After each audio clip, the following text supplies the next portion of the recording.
Hello members and nambis, welcome back. I know everyone caption பார்த்துருப்பீங்க என்ன பற்றி பேச போகிறேன்னு. So happy Deepavali, have a great day. எல்லோரும் நல்லா சந்தோஷமாக விளாண்டுருப்பீங்க, தீபாவளி நல்லா கொண்டாடிருப்பீங்க ஃபேமிலியோட. But not for me. இந்த வருஷம் வந்து எனக்கு தீபாவளி இல்லை. எதனாலனா என்னோட அம்மாவோட அண்ணன் ஒய்ஃப், பேசிக்லி எனக்கு வந்து அத்தை, அவங்க she passed away unfortunately. such a tragedy. இது சடனாக நடந்தது, எதிர்பார்க்காம நடந்துச்சு. இதெல்லாம் எப்போ இறந்தாங்க வந்து கரெக்டாக வந்து 9ஆம் மாதம் 29ஆம் தேதி மார்னிங். என்ன எத்தனை மணிலாம் கேட்காதீங்க, நான் சொல்ல முடியாது. மார்னிங்கில் இருந்தாங்க. காஸ் ஆஃப் டெத் வந்து கேன்சர். போன் கேன்சர் சொல்லுவாங்க. அது நீங்கள் சர்ச் பண்ணால் தெரியும் என்ன. 3 இயர்ஸாக இருக்குது அவங்களுக்கு வந்து. ஒரு கட்டத்தில் வந்து அவங்களுக்கு மேலே முடியாமல் போச்சு. ஏன்னா போன வருஷம் இல்லை, இந்த வருஷம் 4ஆம் மாதம் வந்தாங்க. எல்லாம் எப்போயாவது லீவுக்கு மட்டும்தான் வருவாங்க. ஒரு 4 நாள் தங்கிட்டு போகிறது, ஃபேமிலியோடு வருவாங்க. 3 பிள்ளைங்க. 4ஆம் மாதம் வரும்போது நான் பார்த்தேன். She is bold. ரொம்ப ஒல்லி ஆகிட்டாங்க, முடியலை தலையில். ஏன்னா நான் எதுவும் கேட்கல. எப்படி நான் போய் கேட்கவும் முடியாது. அதை நானும் விட்டேன். இன்னும் வாட்ஸ் த ஃபனி திங், இந்த கேன்சர் இருக்குது வந்து எனக்கு தெரியவே தெரியாது. அவங்க செத்ததுக்கப்புறம் தான் சொன்னாங்க இவங்க வந்து கேன்சர் இருக்குது. அப்போ தான் எனக்கே தெரிய வந்தது.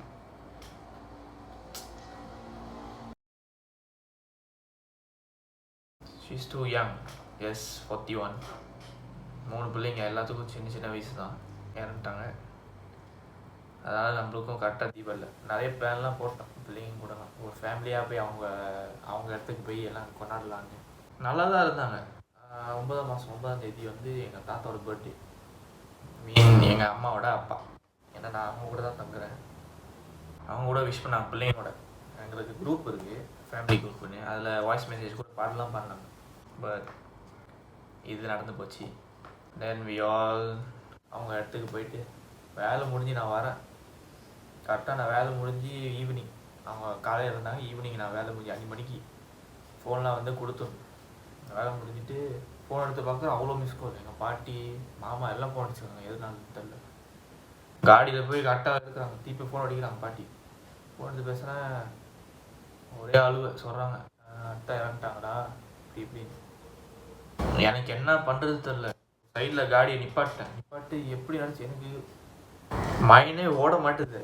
எப்படி இந்த மாதிரி நடந்துச்சுன்னு டக்குன்னு வீட்டுக்கு போய் டக்குனா குளிச்சு எல்லாம் ஒன்றுமே பண்ணல, சாப்பிட கூட இல்லை. டக்குன்னு காடி எடுத்துட்டோம்.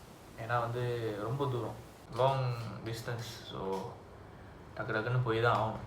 நான் வந்து நாங்கள் கரெக்டாக எங்கள் மாமாவோட வீடு போய் தங்கிட்டோம். அவங்களுக்கு இன்னொரு வீடு இருக்குது. அது வந்து இப்போ நம்ம இங்கே இருக்கோன்னா அவங்க இடம் வந்து நடுவில் இருக்குது. நம்ம போகிறது வந்து இன்னும் தூரம். ஸோ அவங்க வீடு கரெக்டாக நடுவில் இருக்குது. இன்னும் செய்யுங்க. ஸோ அவங்க வீட்டில் தங்கிட்டு ஒரு நாள் தூங்கிட்டு அப்போ நெக்ஸ்ட் டே காலையிலே சாப்பிட்டு கிளம்புனோம். கிளம்பிட்டு போயிட்டுருக்கோம். அது ஒரு பெரிய பிரச்சனை, காடி பம்ப்செட் ஆயிடுச்சு.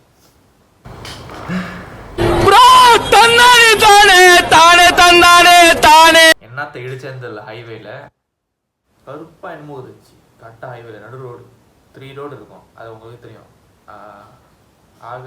லெஃப்ட் வந்து ஸ்லோவாக போகுது, நடுவில் வந்து normal speed, and then right side வந்து வேகமாக இன்னும் ஸ்பீட், ஓவர் ஸ்பீட் சொல்லுவாங்க. அது உங்களுக்கே தெரியும். நான் கரெக்டாக நடுவில் எடுத்துட்டேன், வேகமாக போய்ட்டுருக்கேன். கரெக்டாக நடுவில் இன்னும் கருப்பாக இருந்துச்சு அந்த ரோடில். சரி நானும் ஒழுங்காக பார்க்கல, போய் இடித்தேன். இடிக்கலை மீன்ஸ் ரேன் ஓவரா டயரில் டப்புன்னு கட்டிச்சு டயரு. சரி நானும் விட்டேன். அப்போ தூக்கம் போய்ட்டு சத்தம் கேட்ட ஆரம்பிச்சு போச்சு தான் நினச்சேன். நல்ல வேலை கரெக்டாக சைடில் நிப்பாட்டி எங்கள் தாத்தாலாம் ஹெல்ப் பண்ணி ஸ்பேர் டயர் எடுத்து போட்டு அது 30 மினிட்ஸ் ஆகிடுச்சு. அப்போ தான் சேர்ந்தோம். கடைசியாக அவங்க மூஞ்சை பார்த்தேன். எல்லாம் அப்சைடாக இருந்தாங்க. மாமாலேருந்து அம்மா வரையும். எங்கள் மாமா கடைசி மாமா கூட இருக்காங்க, அம்மாவோட தம்பி. ஸோ மொத்தம் 3 பேர்லாம் அவங்களுக்கும். பெரிய மாமா, எங்கள் அம்மா, சின்ன மாமா, எல்லோரும் வந்து பார்த்தோம். கடைசியாக அவங்க மூஞ்சை பார்த்தேன். என்ன பண்ணுறது, சேடாக தான் இருந்துச்சு. தீபாவளிலாம் எப்படிலாம் கொண்டாடணும் நினச்சோம், எவ்ரிதிங்ஸ் கான். அப்போ இந்த தீபாவளிக்கு வந்து எல்லோரும் வந்திருந்தாங்க, அவங்க மாமா பிள்ளைங்களை கூட்டிக்கிட்டு 3 பிள்ளைங்களும் எல்லாம் விளாண்டுட்டு. சண்டே வந்தாங்க, இந்த சண்டே. நேற்று தான் கிளம்புனாங்க, 4 நாள் தங்கினாங்களா. நேற்று ஒரு 2 மணி, கரெக்டாக 2 மணி இருக்கும் கிளம்பிட்டாங்க. வீடே அமைதியாச்சு. தீபாவளி முடிஞ்ச மாதிரி, தீபாவளி போனதும் தெரில வந்ததும் தெரில, அப்படி இருக்குது டைமு. இப்போலாம் டைம் ஓடுறது கூட தெரிய மாட்டேங்குது. இப்போலாம் வயசும் ஓடிக்கிட்டு இருக்கு. ஸோ இதை பற்றியா நான் சொல்லலான்னு வந்தேன். அது நிறைய பேருக்கு கூட தெரிஞ்சிருக்கேன், என் ஃப்ரெண்டு கூட, க்ளோஸ் ஃப்ரெண்டு கூட தான் தெரிஞ்சு. பட் மற்றவங்களாம் தெரியாது, எனக்கு தெரிஞ்சவங்கலாம் வேறு இடத்துல தெரியும். பட் இஃப் யூ ஆர் வாட்சிங் this then you know why I didn't celebrate Deepavali. அது தெரியாமலே தீபாவளி பற்றி பேச ஆரம்பிச்சிடும் நாங்கள் காலையிலேயே. தீபாவளி எதனால வந்துச்சுன்னு, ஸோ தீபாவளி வாழ்த்துக்க சொல்லி தீபாவளி எதனால வந்ததுன்னு ஆரம்பிச்சிடுவாங்க காலங்காத்தாலே. சிச்சுவேஷன் தெரியாம. ஐயா ஐயா, கும்பிடு குருசாமியின் தீபாவளி வாழ்த்துக்கள். தீபாவளி என்ற பெயர் எப்படி வந்தது தெரியுமா?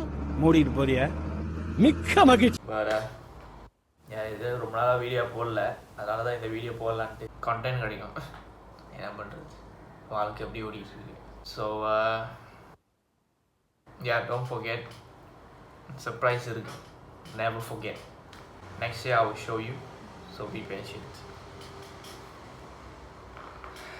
See you, bye bye. அவ்வளோதான்.